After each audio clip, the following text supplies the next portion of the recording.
नमस्कार दोस्तों, आज हम एक बार फिर अपनी लाइब्रेरी आए और जानने आए कि जो हमारे जो फेवरेट स्टूडेंट थे, जो कि एक चुनिंदा स्टूडेंट है, जो कि जो आगे पीछे जो परीक्षाएं हुई हैं यूपी पुलिस के समझ जैसे जीडी की, जैसे कि ऑपरेटर की, तो उन परीक्षाओं में इन सभी भाइयों ने काफ़ी अच्छा स्कोर किया था।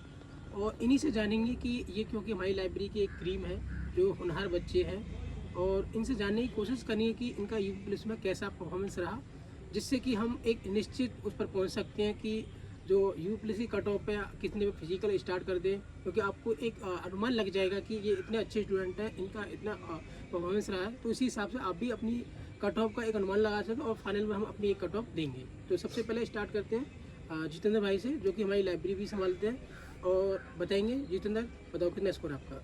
मेरा सर 180 से 90 के बीच में स्कोर है। मतलब 180 और आपका 90 के बीच में स्कोर है। तो ये फाइनल स्कोर नहीं बताना चाह रहे फिलहाल, क्योंकि इनको शायद कैलकुलेशन नहीं हो पाएगी पूरी। तो इनका 180 और 90 के बीच में स्कोर है, क्योंकि ये भी काफ़ी अच्छे स्टूडेंट हैं। और इसके साथ चलते हैं अगले स्टूडेंट के साथ। जी सर। जी सर। जी नाम बताइए सबसे पहले तो अपना। सर मेरा नाम परमजीत सिंह है और मैं जैसा कि आपकी लाइब्रेरी में ही पढ़ने वाला एक छोटा मोटा तो आप पिछले कितने समय से तैयारी कर रहे हैं? आप कह सकते हैं कि मैं 2 से ढाई साल से जो है तो तैयारी में लगा हुआ हूँ। जैसा कि इन्होंने बताया कि ये 2 या ढाई साल से तैयारी कर रहे हैं, और ये काफ़ी इन्होंने उसी जो यूपी पुलिस का पेपर हुआ था उसी समय पर ऑपरेटर का, और साथ ही साथ एसएसजी जीडी का, और साथ ही साथ टेक्निकल का एक तो और परीक्षा थी, वो भी परीक्षा दी थी। और साथ ही साथ ये है कि अपनी लाइब्रेरी में ये सबसे एक उत्कृष्ट छात्र माने जाते हैं, और इनसे पूछते हैं कि इनका स्कोर कितना है, तो बताइए। जी, जैसा कि आपने कहा कि मैंने एक सहायक परिचारक की भर्ती भी देखी जो यूपी पुलिस की तरफ से ही थी। उस पेपर में और यूपी कांस्टेबल के पेपर में ज़मीन आसमान का अंतर था। असिस्टेंट ऑपरेटर की भर्ती का जो पेपर था वो काफ़ी अच्छे लेवल का था। आप कह सकते हैं कि यूपी एसआई के लेवल से भी थोड़ा ऊपर ही था। लेकिन हम कांस्टेबल की बात करें तो वहीं पर कांस्टेबल का पेपर था इजी टू मॉडरेट के बीच में, हम उसको डिफ़िकल्ट कदापि नहीं कह सकते हैं। तो अब मैं स्कोर की बात करूं अपने की, तो स्कोर है मेरा 185.75। तो यहाँ पर मैं आपसे कुछ और क्वेश्चन पूछा जाऊँगा कि जैसे कि आप बता रहे हो कि इजी टू मॉडरेट था, तो आपके लिए काफ़ी आसान होता पेपर। ये कह रहे हैं कि कुछ लोग कह रहे हैं कि पेपर आसान था। क्या पेपर आसान था? पेपर आसान या कठिन बच्चे की तैयारी पर डिपेंड करता है, और वहाँ पर उसकी जो मानसिक स्थिति होती है, उसका मेंटल प्रेशर होता है, उस पर डिपेंड करता है। लेकिन मैं अपने हिसाब से, अपने विवेक से बात करूँ तो पेपर इजी टू मॉडरेट ही था, करने लायक था। तो इसी श्रेणी में हम अगले जो एक और हमारे कैंडिडेट हैं, जो कि काफ़ी अच्छे कैंडिडेट है, जैसा कि इनका नाम तेजवीर है, और काफ़ी तेज है ये, क्योंकि एसएससी जीडी में ये मात्र 0.5 की वजह से रह गए थे। और इनसे पूछते हैं कि भैया पेपर कैसे हुआ था आपका? पेपर बढ़ ही गया था सर। अच्छा, तो नंबर कितने थे आपके उसमें? नंबर मेरे 184.5 है। अरे भाई, इन्होंने तो 0.5 भी काउंट कर लिया है। क्या बात है, आपको क्या ज़्यादा स्ट्रगल चल रहा है लाइफ में? कैसे? नहीं सर, वो लास्ट भर्ती थी अपनी, इसलिए अच्छा, आपकी ये लास्ट भर्ती थी, तो 0.5 भी काउंट किया आपने? Yes sir. अच्छा, घर पर माँ बीमार है। इसी वार्ता को हम आगे बढ़ाते हैं। और जो जैसे आपको पता है कि ये जो चारों जो बच्चे हैं हमारे, काफ़ी चुनिंदा बच्चे हैं, और एक क्रीम है इस लाइब्रेरी की। और ऐसे हर लाइब्रेरी में काफ़ी बच्चे अच्छे होते हैं, तो उन्हीं से जानने की कोशिश करते हैं कि ऐसे क्या वजह बनी पेपर में, कि जैसा कि लग रहा था कि पेपर को चुटकी में हल कर देंगे, लेकिन कोई भी बच्चा हमारी लाइब्रेरी से 200 प्लस नहीं है। तो इनसे जानने की कोशिश करेंगे, क्योंकि ये पेपर देने गए थे तो इन्होंने पहली शिफ्ट का पेपर देखा था, ये भी कह रहे थे कि पेपर बहुत ईजी आ रहा है, लेकिन भैया का जो स्कोर है वो 184 है। तो आप बताओ कि ऐसे क्या वजह थी कि आपका स्कोर इतना कम है कि ज़्यादा है, ये बताओ पहले तो। सर्टिफाई आप? सर इतना ही है, लमसम नहीं। अच्छा, ठीक है। क्योंकि सबका स्कोर इतना ही निकल के आ रहा है, तो मैं मानता हूँ कि फिर भी ठीक स्कोर है। तो आप बताओ कि ऐसे क्या वजह रहेगी कि आप 200 प्लस नहीं कर पाए? सर वजह ये थी कि देख के लगता है कि पंचायत वाले नहीं है, जो पंचायत देव सीरीज है, भैया वही हो क्या?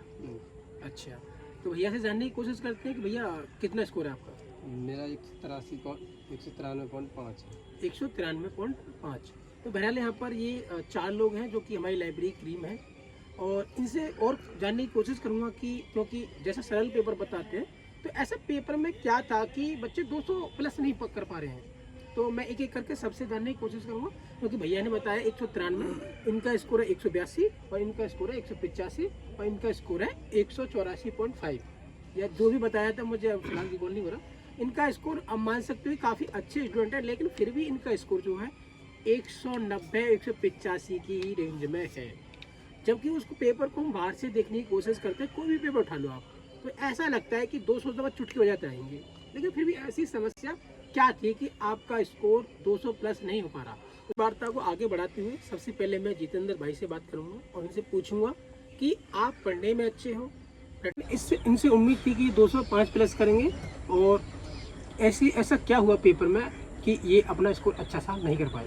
जी सर, जैसा कि आपको पता है पेपर हॉल में जाके प्रेशर तो होता ही है, तो उसी प्रेशर को हैंडल ना कर पाए। और दूसरी बात कि जो मैथ के क्वेश्चन से 4-5 वो गलत आ गए, उनमें ही फंस गए हम, तो इसकी वजह से स्कोर थोड़ा कम रहेगा। अच्छा, तो क्या हम मान सकते हैं कि पेपर में आपको टाइम मैनेजमेंट में आपको प्रॉब्लम हो रही थी? जी सर, जो क्वेश्चन गलत आ गए थे उनकी वजह से टाइम अच्छा, मैनेजमेंट नहीं हो पाया। अच्छा, चलो, तो ये पेज इसी श्रेणी में हमारे पास एक और कैंडिडेट है, उसे जानने की कोशिश करते हैं कि भैया का स्कोर 185 है, कैसे कम रह गया, क्योंकि इनसे उम्मीद थी कि 200 प्लस 20 कर पाएंगे। तो ये बताइए। सबसे पहले आपका बहुत बहुत धन्यवाद मुझे इस वीडियो में लेने के लिए। जो आपकी चर्चा हो रही है कि कट ऑफ पर कितने बच्चों के नंबर, अर्थात यानी हम बात करें कि किस प्रकार से इतना कम स्कोर क्यों रहा। क्योंकि जो बच्चे थे हमारे आसपास के, जो हमारे सहपाठी थे, ये मॉक टेस्ट में बहुत ही अच्छा स्कोर करते थे। हर एक मॉक टेस्ट में लगभग 210 के आसपास ये रहते थे। लेकिन परीक्षा हॉल में जाने के बाद इनका स्कोर एवरेज बात करें तो 185 से 190 के बीच रह गया। उसमें मैं भी शामिल हूँ, मेरा स्कोर 185 है। तो यहाँ पर हुआ क्या था कि जो पेपर था वो काफ़ी डिफ़िकल्ट तो हम नहीं कहेंगे, पेपर इजी टू मॉडरेट था। लेकिन वहाँ पर एक प्रेशर था कि अगर कोई परीक्षार्थी परीक्षा हॉल में जाता है तो गेट पे घुसते ही उसके मन में प्रेशर आता है कि अगर मैं पेपर दे रहा हूँ और मेरे पड़ोसी अगर शिफ्ट ईजी आ जाती है, वो अच्छा खासा स्कोर कर जाता है और वो समाज में बताएगा कि मेरा स्कोर इतना है, और मैं अगर अपना स्कोर उसके साथ शेयर करूँगा तो कहीं ना कहीं इसमें मेरी छवि में जो है एक रूप से आँच आएगी और मैं कहीं ना कहीं अपने आत्मविश्वास को कहीं ना कहीं खोने की तरफ अग्रसर रहूँगा। तो जिसके चलते ये प्रेशर एक बहुत ही गंभीर साबित हो सकता है परीक्षा हॉल में। क्योंकि अगर पड़ोसी का पेपर इजी टू मॉडरेट था, लेकिन जो उसमें हम क्या कर रहे थे, जो हमारी स्ट्रेटजी थी पेपर को अटैम्प्ट करने की, वो थोड़ी हम कह सकते हैं गलत थी। क्योंकि हम तो एक क्वेश्चन जो हम सॉल्व कर रहे थे, उस क्वेश्चन को हम बहुत ही सोच समझ कर सॉल्व कर रहे थे, ज़रूरत से ज़्यादा टाइम दे रहे थे। जिसके चलते कहते हैं कि अगर किसी चीज़ में अगर कोई सर्वोत्कृष्ट स्थिति में है किसी चीज़ को, अगर हम उसको और उत्कृष्ट बनाएंगे तो वो हालांकि बिगड़ जाती है। तो वही क्वेश्चन के साथ हुआ था कि हमको आता हुआ क्वेश्चन भी हम गलत करके आए, और जिसके चलते ये स्कोर काफ़ी हमारा निराशाजनक हमें देखने को मिला है।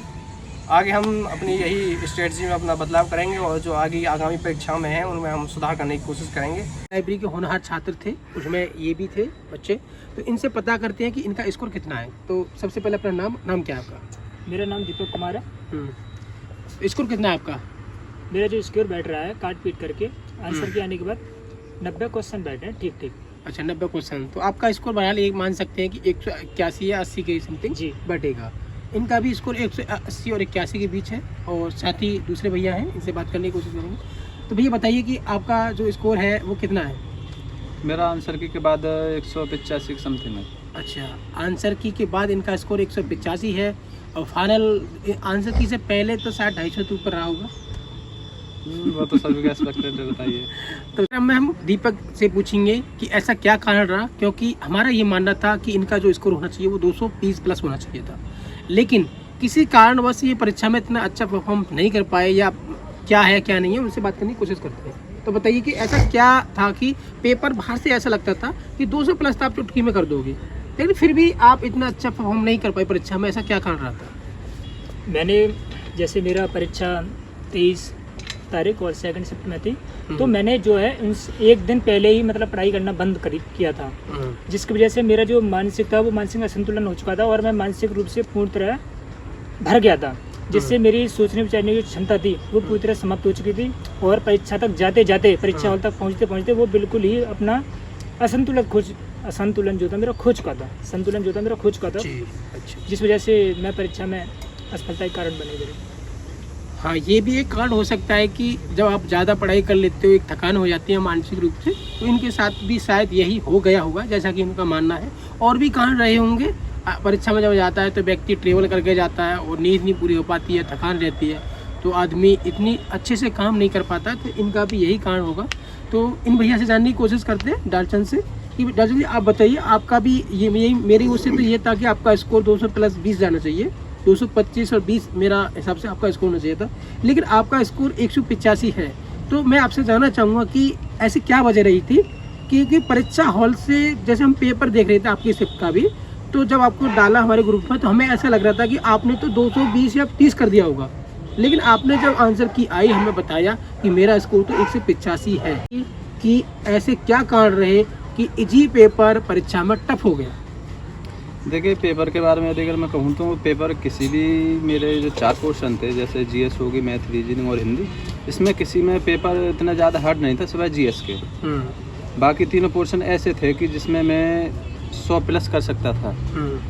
मगर उसका जो मेन कारण ये रहा कि मेरा सेंटर जो था सहारनपुर था।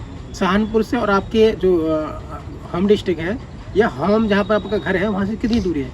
तकरीबन 200 किलोमीटर के आसपास ये सेंटर रहा मेरा। हम मैक्सिमम ये मान सकते हैं कि किसी का भी 100 से कम तो नहीं होगा, कम से कम 100 प्लस ही होगा सभी बच्चों का। तो उसमें मेरा 25 तारीख को सेकंड शिफ्ट का पेपर था, तो मुझे घर से 24 को सुबह निकलना पड़ा था। हालांकि इससे पहले मेरी 2 दिन पहले तबीयत ही ख़राब रही थी, मैं दवाई लेके गया था, तो मेरी तबीयत भी कुछ ऐसे ही रही आगे तक। जब यहाँ से मैं सुबह 4 बजे निकला, मैं तो 5 बजे निकला, तो मुझे काफ़ी बीच में रुकना भी पड़ा। मगर जो कहते हैं ना, घर का आराम और बाहर का आराम कुछ ठीक ठाक नहीं होता, उस हिसाब से मेल नहीं खाता, तो मेरा उससे काफ़ी संतुलन बिगड़ गया, कुछ तबीयत भी ख़राब थी। अब उसके बाद मैं दूसरे दिन जब पहुंचा वहाँ पर, तो वहाँ पर भी वातावरण मुझे ऐसा मिला काफ़ी ज़्यादा बेकार, जो मेरे लिए सूटेबल नहीं था। इसके कारण मेरा मानसिक संतुलन जो बिगड़ता चला गया। मुझे पेपर करते समय ये पता नहीं चल रहा था कि मैं कौन सा क्वेश्चन कर रहा हूँ, क्या है, मुझे मतलब उसका जो मीन था वो समझ में कम आ रहा था, जिसके कारण मेरे काफ़ी क्वेश्चन गलत भी हो गए।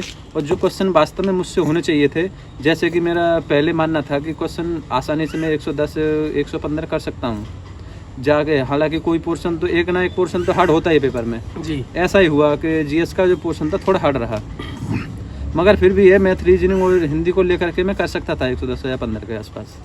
तो उसका जो कारण रहा यही रहा, मेरा मानसिक संतुलन बिगड़ गया, ज़्यादा दूरी होने के कारण कुछ तबीयत भी खराब थी मेरी। ठीक।